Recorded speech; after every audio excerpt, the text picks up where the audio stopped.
Alors, on est à Salon de Provence. Bonjour Franca. Bonjour. Voilà, tu nous as invités chez toi, aujourd'hui à Salon de Provence, pour nous parler un peu de ton art, et puis de toi un peu. On se connaît depuis un petit moment, et effectivement, je trouve que tu as un côté artiste sympathique. Tu as commencé comment à être intéressé par les arts? Alors, j'ai toujours rêvé être artiste. C'était flou dans ma tête quand j'étais jeune, mais j'ai toujours rêvé, bricoler, jouer comme un enfant. Et ça m'a plu, mais j'étais aussi réaliste assez tôt pour dire quand je commence très tôt comme artiste, de quoi vivre. C'est pas sûr qu'on peut gagner de l'argent. Et comme ça, j'ai appris des métiers et finalement, j'étais restauratrice pour des antiquités. C'est aussi bricolage et c'est le contact avec l'art, mais c'est pas artistique, c'est une technique. Et en plus, quand j'ai réussi de ça, j'étais professeur à une académie à Hambourg pour apprendre les étudiants les techniques d'art. C'est pas l'art, hein? Et ça m'a pas plu parce que les étudiants, ils sont toujours les mêmes auteurs. Et moi, je me suis développée, et j'ai dû toujours parler du même chose, mais j'ai resté parce que j'ai eu peur que je n'ai pas assez d'argent quand je suis vieille. Et je vois ça maintenant avec mes copines ici, ils ont des problèmes financiers, c'est terrible. Bon, mais avec 50 ans, je suis très modeste. Je dépense presque pas d'argent. Par exemple, je fabrique tous mes vêtements moi-même. Et mes bijoux, ma maquillage et tout. Je n'ai pas besoin de l'argent. Et je l'ai mis toujours à la côté pour le cas que je peux m'arrêter de gagner de l'argent. Ça, j'ai fait avec 50 ans. Fini. Et ça, c'était le premier tableau que j'ai fait. Et pour moi, l'art, c'est de peindre. Tout à fait naïf. Après quelques temps, je suis déménagée en Danemark avec un jardin de 2000 mètres carrés, très grand. Et là, j'ai eu la première fois le contact avec la nature. Et je dis, ça ne va pas du tout avec les tableaux. Les fabriquer, c'est important. C'est un procès créatif.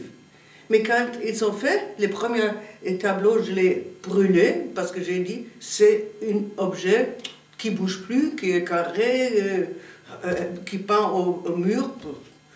Mais la nature, le matin, le soir, l'été, l'hiver, c'est toujours la même situation autrement. Comme ça, j'ai commencé de mélanger les couleurs avec, j'ai commencé comme ça, avec des pigments métalliques. Pour que quand on bouge, je peux te montrer quelques objets. Et après, j'ai travaillé avec des petites cages de oiseaux ou autre chose, je peux aussi te montrer, avec des miroirs et des petits objets. Et ce sont des phénomènes de nature sans faire une peinture de la nature, tu sais.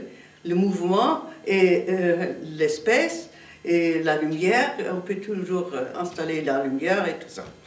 Bon, maintenant, tu as une autre question? Sur le regard d'enfant, Ah, tu oui. peux m'en parler un peu, s'il te plaît? Qu'est-ce que tu entends? C'est la liberté et la nature. On vient sur Terre avec des côtés d'amour. C'est une force de nature.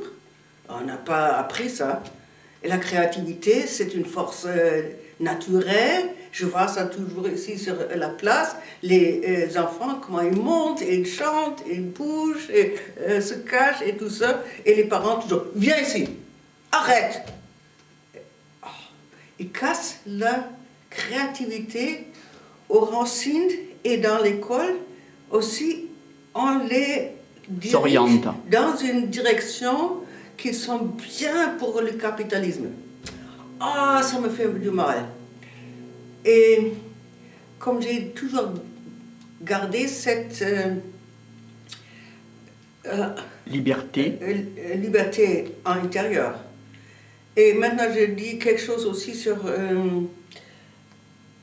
la créativité que j'ai compris il y a quelques semaines.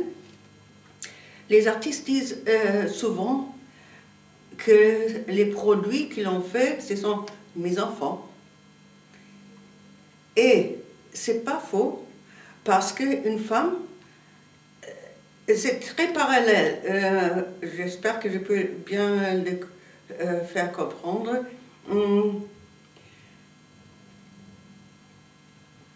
De faire l'amour avec quelqu'un, c'est ça commence l'enfant, de produire un enfant, et après 9 mois, ça prend un certain temps pour le fabriquer, et finalement, l'enfant est là. Et pendant un certain temps, ça reste chez soi, et finalement, il faut le donner dans le terre. Et c'est pareil avec les objets d'art.